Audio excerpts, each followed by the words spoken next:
예, 오늘 주님께서 저희들에게 주시는 본문 말씀은 여호수아서 14장입니다. 여호수아서 14장 6절에서 15절까지의 말씀입니다. 여호수아서 14장 6절에서 15절까지의 말씀입니다.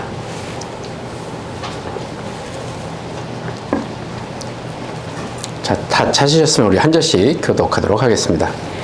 그때 유다 자손이 길갈에 있는 여호수아에게 나오고 그니스 사람 여분네의 아들 갈렙이 여호수아에게 말하되 여호와께서 가데스 바네아에서 나와 당신에게 대하여 하나님의 사람 모세에게 이르신 일을 당신이 아시는 바라. 내가 있을 때 여호와의 종교사가 가데스 바네아에서 나를 보내어 이 땅을 정탐하게 하였으므로 내가 성실한 마음으로 그에게 보고하였고 나와 함께 올라갔던 내 형제들은 백성의 간담을 높게 하였으나 나는 내 하나님 여호와께 충성하였으므로 내 모세가 맹세하여 이르되 네가 내 하나님 여호와께 충성하였은즉 네가 보내는 땅은 너희 너와 내 자손의 기업이 되리라 하였나야. 이제 보소서 여호와께서 이 말씀을 모세에게 이르신 때로부터 이스라엘이 광야에서 방황한 이 45년 동안을 여호와께서 말씀하신 대로 나를 생존하게 하셨나이다. 오늘 내가 85세로 돼 모세가 나를 보내는 날과 같이 오늘도 내가 여전히 강건하니 내 힘이 그때나 지금이나 가서 싸움이나 주일에 감당할 수 있으니 그날에 여호와께서 말씀하신 이 산지를 지금 내게 주소서. 당신도 그날에 들었거니와 그곳에는 아낙 사람들이 있고 그 성읍들은 크고 견고할지라도 여호와께서 나와 함께 하시면 내가 여호와께서 말씀하신 대로 그들을 쫓아내리이다 하니 여호수아가 여분네의 아들 갈렙에 대하여 촉구하고 헤브론을 그에게 주어 기업을 삼게 하며 헤브론이 그니스 사람 여분네의 아들 갈렙이 기업이 되어 오늘까지 일어났으니 이는 그가 이스라엘의 하나님 여호와를 온전히 쫓았음이라. 헤브론의 기업이라 나르바라 나르바는 아낙 사람 가운데서 가장 큰 사람이더라. 그리고 그 땅에 전쟁이 아멘. 할렐루야. 우리 앞뒤 좌우 여러분들 인사해 볼까요? 참 잘 오셨습니다.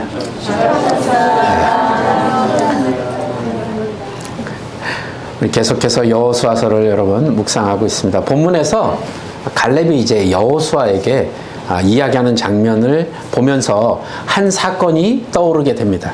자, 갈렙이 여호수아에게 뭐라고 얘기했냐면 여호와께서 말씀하신 이 산지를 내게 주소서 이렇게 말을 하거든요. 자, 이 말이 오래전에 한 사건을 떠올리게 하는데 바로 6절 말씀에 그 사건이 나와 있습니다. 자, 6절 함께 읽어볼게요. 그때 유다 자손이 길갈에 있는 여호수아에게 나오고 그니스 사람 여분네의 아들 갈렙이 여호수아에게 말하되 여호와께서 가데스 바네아에 나와 당신에게 대하여 하나님의 사람 모세에게 이르신 일을 당신이 아는 바라. 아멘. 자, 여호와께서 가데스 바네아에서 나와 당신에게 얘기한 거예요. 거기에 대해서. 그러면 가데스 바네아에서 뭔 일이 생겼다는 거죠. 자, 그러면 가데스 바네아가 도대체 어딜까? 지도를 잠깐 보시면 지도 들어가 있죠. 예, 어디겠습니까? 잘 안 보이시죠? 자, 빨간색 선 보이세요? 예, 빨간색 선 가장 밑에 부분에 보면 가데스 바네아 이렇게 써 있죠. 예, 족입니다. 이제 가나안 땅으로 들어가기 위해서 12명의 정탐꾼을 보낸 그 장소입니다. 여기서부터 정탐을 하러 이제 가나안으로 들어가게 되는 거죠. 이 가나안의 정탐꾼들을 보낸 사건 45년 전에, 그러니까 이스라엘은 출애굽을 한 지 2년 정도 되었을 때 가나안 땅을 앞에다 두고 가데스 바네아에 도착을 하게 되는 것입니다. 그곳에는 모세가 12명의 정탐꾼을 세워서 가나안 땅을 정탐하게 하죠. 그리고 정탐을 마친 후에 여호수아와 갈렙을 제외한 10명의 정탐꾼은 뭐라고 갔다 와서 얘기를 하냐면 우리가 보기에도 우리는 메뚜기 같다 이렇게 얘기하는 거예요. 그리고 모든 이스라엘 백성들을 어떻게 해요? 두려움에 떨게 만들죠. 갔다 와 보니까 우리가 메뚜기 같아. 그 사람들 보니까 진짜 우리는 아무것도 아닌 것 같으니까 이스라엘 백성들이 굉장히 겁을 먹은 겁니다. 그래서 이스라엘 백성들이 어떤 일을 벌이냐면 참 안타깝습니다. 항상 이 말씀을 묵상할 때마다 왜 이러지 할 정도에 우리가 애굽 땅에서 죽었거니와 이 광야에서 죽었으면 좋겠다. 어째서 우리를 이 땅으로 인도해서 죽이려고 하냐. 애굽으로 돌아가는 것이 낫겠다. 그냥 애굽으로 돌아가자 이렇게 얘기를 합니다. 여기서 죽느니 그냥 애굽에 있을 걸. 괜히 나와갖고 우리를 여기서 죽게 만드냐. 그러면서 여호수아와 갈렙을 죽이려고 했던 사건이 있었습니다. 그러니까 하나님께서 이 일을 보시고 매우 진노하셔서 부정적인 보고를 한 모든 사람을 다 죽이신다고 말씀하시고 20세 이상, 인구조사를 해서 20세 이상 된 이스라엘 백성들은 너희들은 이제 가나안 땅에 들어가 보지도 못하고 모두 죽게 될 것이고 40년 동안 그 땅에서 유리하게 된 사건을 오늘 말하고 있는 겁니다. 지금이 이 갈렙이 그 당시 자신이 정탐꾼으로 갔다 왔던 당시의 그 사건을 지금 여호수아에게 말하는 거죠. 가데스 바네아의 사건입니다. 그러면 갈렙이 지금 45년이나 지난 후에 여호수아를 찾아와서 가데스 바네아의 사건을 떠올리게 하는 이유가 뭐냐는 겁니다. 왜 지금 와서? 자, 그 이유는요. 하나님 앞에서 모세가 한 약속을 이제 그 약속을 이행할 때가 됐다라고 이야기합니다. 자, 9절을 보시면, 자, 9절 함께 읽겠습니다. 시작. 그날에 모세가 맹세하여 이르되 내가 내 하나님 여호와께 충성하였은즉 내 발로 밟는 땅은 영원히 여호와 내 자손의 기업이 되리라 하였나이다. 자, 12절 같이 또 한번 읽어볼까요? 그날에 여호와께서 말씀하신 이 산지를 지금 내게 주소서. 당신도 그날에 들었거니와 그곳에는 아낙 사람들이 있고 성읍들은 크고 견고할지라도 여호와께서 나와 함께 하시면 내가 여호와께 말씀하신 대로 그들을 쫓아내리이다 하니. 아멘.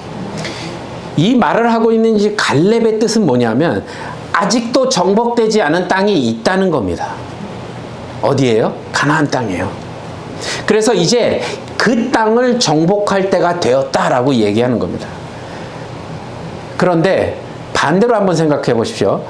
45년 전 그 사건을 생각하면서 아직도 그 땅에 정복되지 않은 곳이 있다고 한다면 반대로 생각해 보면 그 땅이 정복하기 쉬웠을까요? 어려웠을까요? 어려웠죠. 그러니까 아직까지도 정복이 안 된 겁니다. 자, 이제 그 땅을 자기가 정복하려고 한다는 겁니다. 12절에 방금 읽은 12절을 보더라도 그곳에서는 아낙 사람이 있고 그 성읍은 크고 견고하다라고 말씀을 드렸습니다. 여러분들 우리가 그냥 말씀으로만 생각하니까 그곳에 아낙 사람들이 있었다. 그래. 아낙 사람들이 있었겠지. 그 성은 견고하고 크고 견고하다. 크고 견고했겠지. 제가 근데 여호수아서 처음에 우리가 묵상할 때 어느 성을 무너뜨렸죠? 여리고성. 여리고성 무너뜨릴 때 제가 그림 한번 보여드린 거 기억나십니까? 우리가 상상을 초월하는 엄청나게 크고 견고하고 넓은 겁니다. 그런 성이 기다리고 있고요. 안악자손이랍니다. 안악자손이 누구냐면 거인들입니다. 거인들. 자료에 의하면 거의 3m에 육박하는, 여러분 3m예요. 3m 보셨습니까, 여러분? 사람. 제가 본 사람 중에 가장 큰 사람이 저희 세탁소에 놀러 왔던 그 농구 선수, 농구팀, 대학 농구팀 센터가 왔었어요. 7풋이에요, 7인데 2m 한, 제가 이렇게 위로 쳐다보고 얼마나 위로 이렇게 고개가 아플 정도로 어마어마하게 큰 사람이에요. 근데 그 사람도 2m가 조금 넘는 정도예요. 안악자손들은 거의 3m에 육박한다고 그랬어요. 얼마나 컸겠습니까? 자, 그런 사람들이 버티고 있는 곳이래요. 그러면 얼마나 힘들게 살았냐, 얼마나 어렵겠냐는 겁니다. 정복하기가.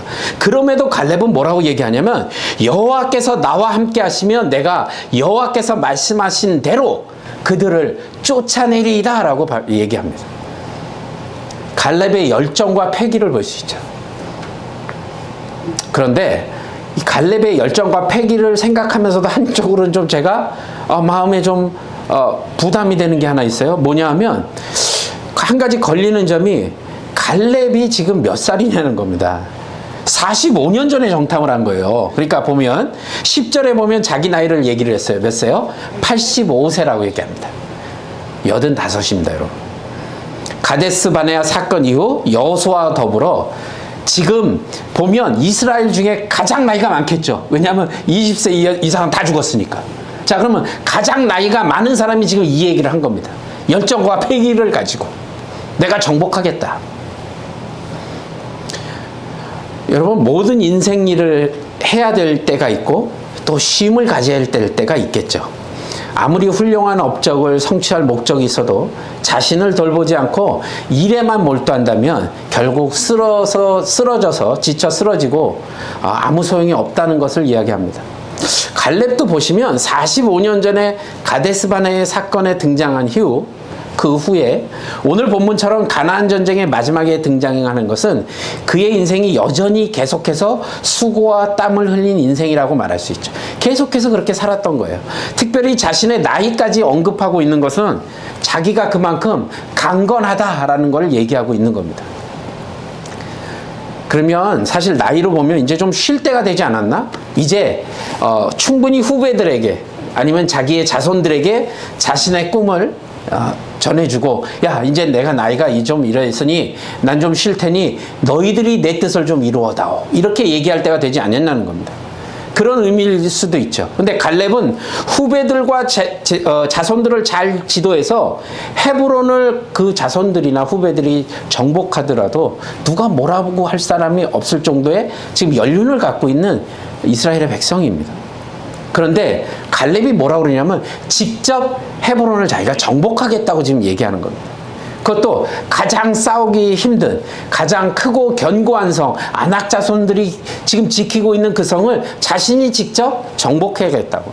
그 힘들고 어려운 것. 그래서 여전히 정복되지 않은 그 땅, 가나안에서 가장 큰 거인들이 버티고 있는 그 땅을 정복하게 해달라고 하면서 얘기하는 겁니다. 이 산지를 내게 달라고요. 갈렙이 이 무모할 것 같은 이 도전에 우리는 과연 어떤 배움을 얻게 되는지, 또 갈렙이 보여주려고 했던 믿음은 무엇인지 오늘 한번 함께 은혜를 나누도록 하겠습니다. 첫 번째로 갈렙이 보여주려고 했던 믿음은 뭐냐면요, 그는 약속을 성취하시는 하나님을 바라보았습니다. 하나님은 약속하신 것을 반드시 성취하시는 하나님이십니다. 같이 한번 따라해 볼까요? 하나님은 약속하신 것을 이루시는 하나님이시다. 아멘. 예, 하나님은 약속하신 것을 반드시 이루시는 분입니다. 갈렙은 45년 전에 생생하게 자기가 경험했던 가데스 바네아의 사건을 여호수아에게 언급하면서 정탐을 함께 갔던 10명의 동료들이 부정적인 보고를 하고 다 죽었잖아요. 그리고 오직 갈렙과 여호수아만 남았습니다. 20세 이상 된 모든 이스라엘 백성 중에 유일한 생존자가 된 거예요. 광야 생활 중에 자기 자신보다 나이가 많은 사람들은 물론 나이가 심지어 어린애도 불구하고 자신의 또래들이 하나 둘씩 광야의 그 길에서 죽어갔고, 그리고 점점 더 하나님의 약속이 광야에서 성취되는 것을 본 겁니다. 그리고 갈렙은 하나님의 약속인 11절의 말씀을 이야기하는 겁니다. 11절 함께 읽겠습니다. 시작. 모세가 나를 보내던 날과 같이 오늘도 내가 여전히 강건하니 지금이나 같아서 싸움이나 출입에 감당할 수 있으니. 아멘. 실제로 갈렙이 신체적인 강건함이 여전히 젊었을 때의 나이나 변함이 없었음을 얘기하는 겁니다. 하나님은 믿음의 사람들을 통해서 능히 그렇게 하실 수 있는 분이십니다. 하나님이 여러분 아브라함에게 약속해 여전히 자손이 보이지 않을 때 아브라함은 그 약속을 이루실 하나님을 믿었다는 거잖아요. 비록 사라가 경수가 끊어진 상태였는데도 불구하고 아브라함이 몇 살이었어요? 100세였잖아요. 사라가 몇 살이었어요? 90살이었어요. 그런데 약속하셨기 때문에 세상 사람들은 절대 될 수 없다는 일을 하나님께서는 이루신 겁니다. 성취하신 거예요. 약속을 이루신 겁니다. 모세는 120대 오히려 그의 눈이 쇠하지 않았다고 고백했습니다. 하나님은 갈렙에게 주실 그 땅이 여전히 남아있다는 것을 알고 계셨던 거죠. 그리고 그 땅을 정복해야 될 하나님의 약속이 여전히 성취돼야 되는 것도 알고 계셨던 겁니다. 그래서 갈렙이 이 약속을 붙들고 성취되기 위해 하나님이 준비시키신 것이라는 거죠. 그러니 그 나이가 아무 의미가 없다는 것이죠. 저는 갈렙이 자신의 나이를 말하는 것과 비교해서 성경을 자세히 들여다보면 좀 재미있는 구절이 하나 있는데, 여호수아 13장 이 전장에 보면 1절에 가보면 가나안 미션에서 돌아와서 두 명이 생존했잖아요. 누구요? 여호수아와 갈렙이었잖아요. 그런데 여호수아에게는 뭐라고 말씀하시냐면, 여호와께서 너는 나이가 많아 늙었고 이렇게 표현하세요. 근데 지금 갈렙은 전혀 반대거든요.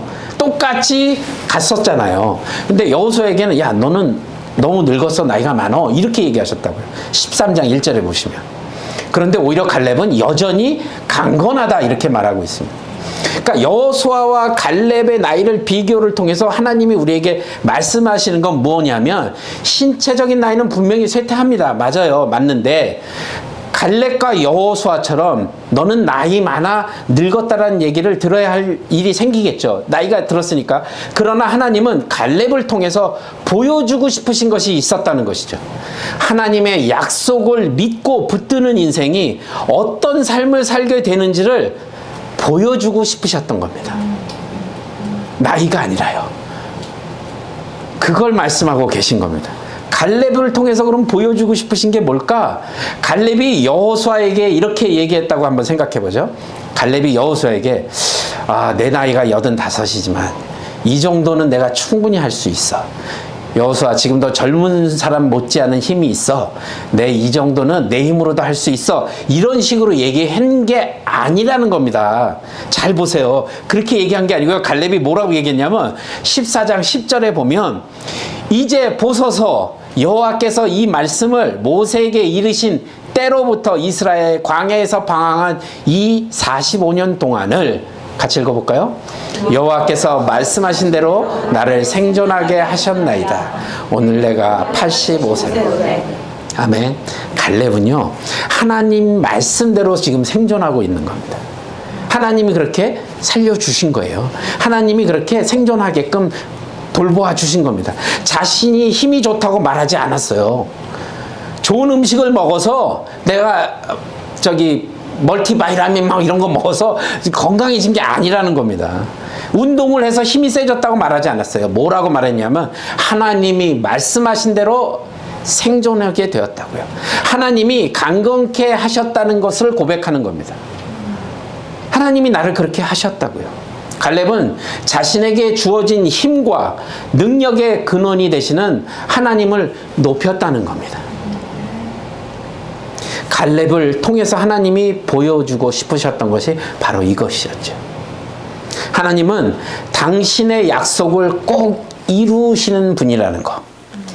그리고 그 믿음의 자녀들이 하나님을 믿고 따를 때 어떤 삶을 살게 되는지를 보여주고 싶으셨던 겁니다.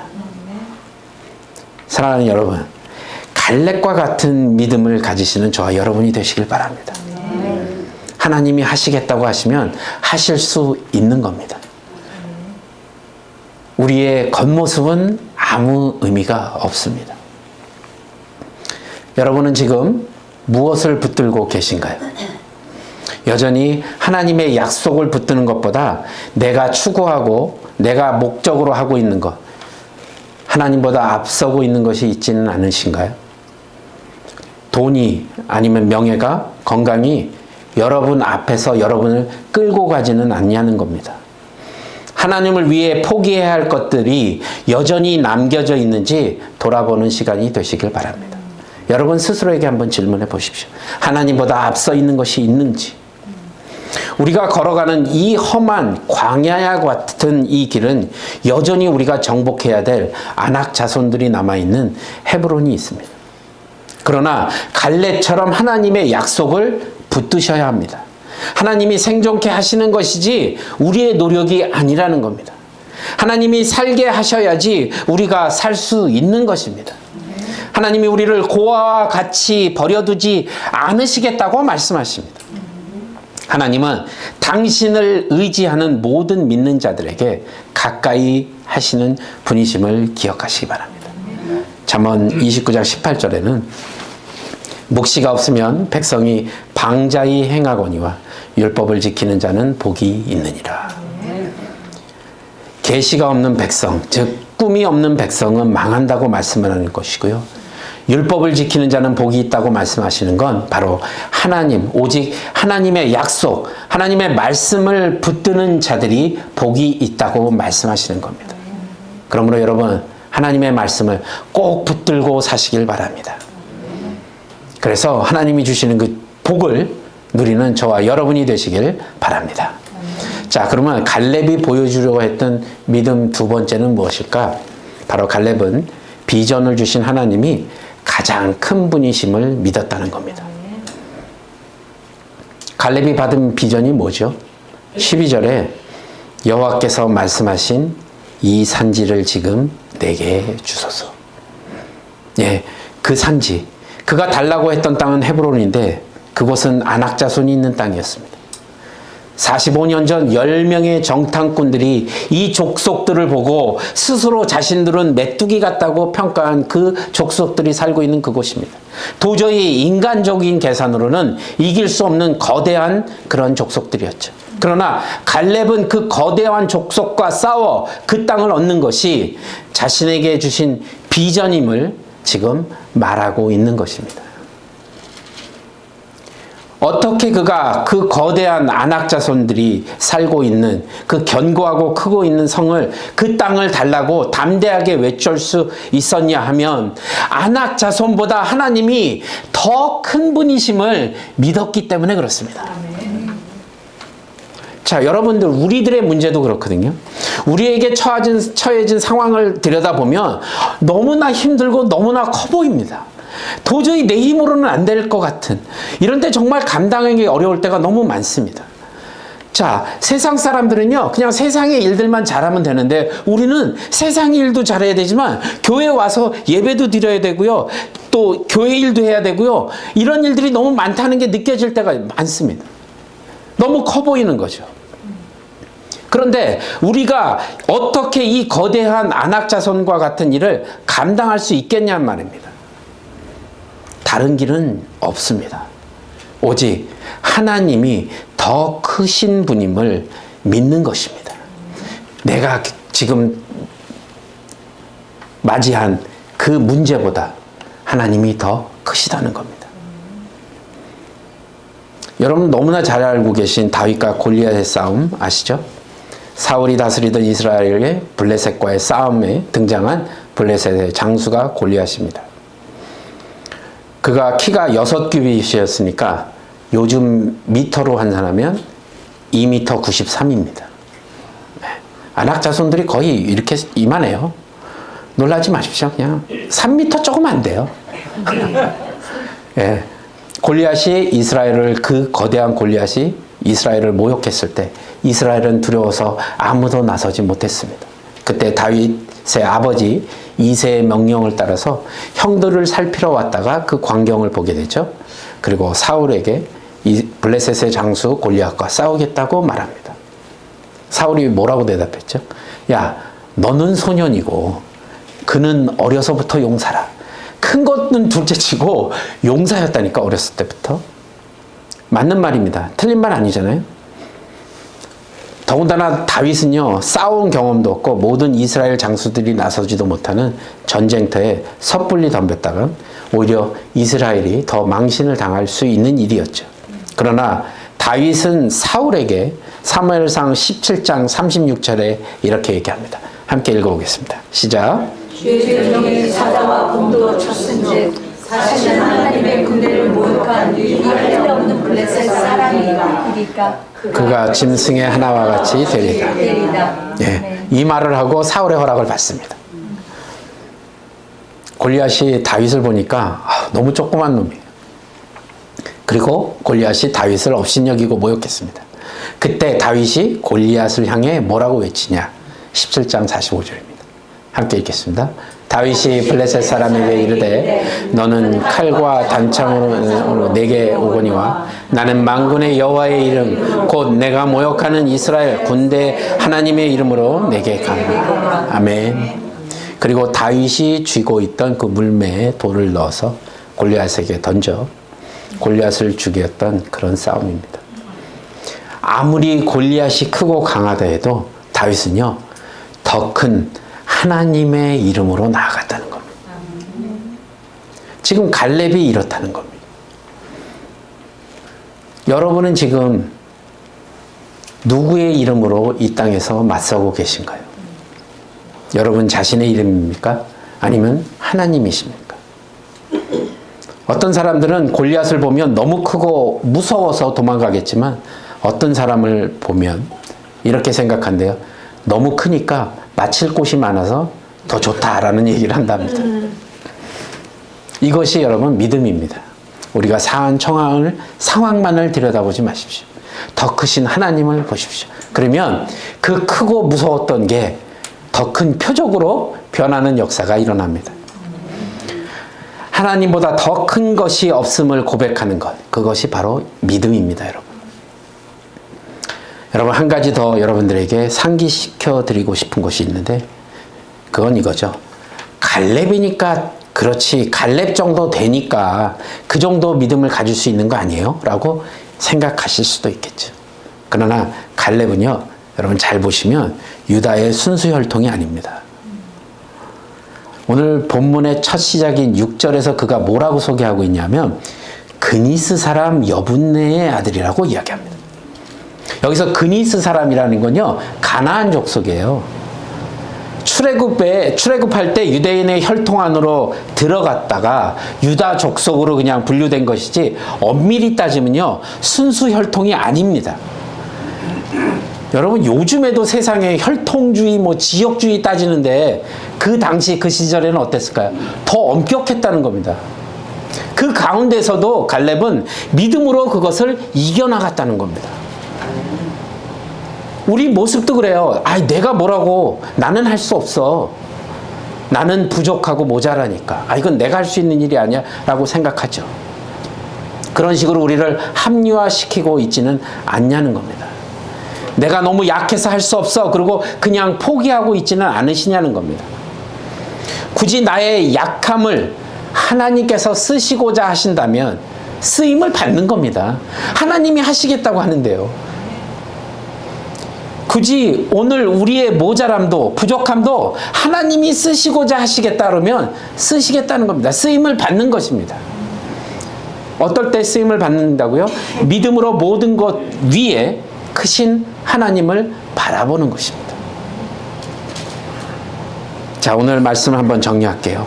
세상의 그 어떤 것도 여러분이 하나님 앞에 가진 비전과 열정을 멈추지 못하게 하십시오. 그러기 위해선 하나님의 말씀과 약속을 꼭 붙들고 나가는 겁니다. 그 약속을 성취하시는 하나님의 약속을 믿고 의지하는 백성들에게 하나님께서는 날마다 함께 하십니다. 하나님은 당신의 자녀들에게 힘을 주시고 평강의 복을 주신다고 약속하셨습니다. 여러분의 삶의 독수리 날개치며 올라가는 소망을 얻게 될 것입니다. 또한 하나님보다 더 크신 분이 없음을 고백하고 나아가는 삶이 되시길 바랍니다.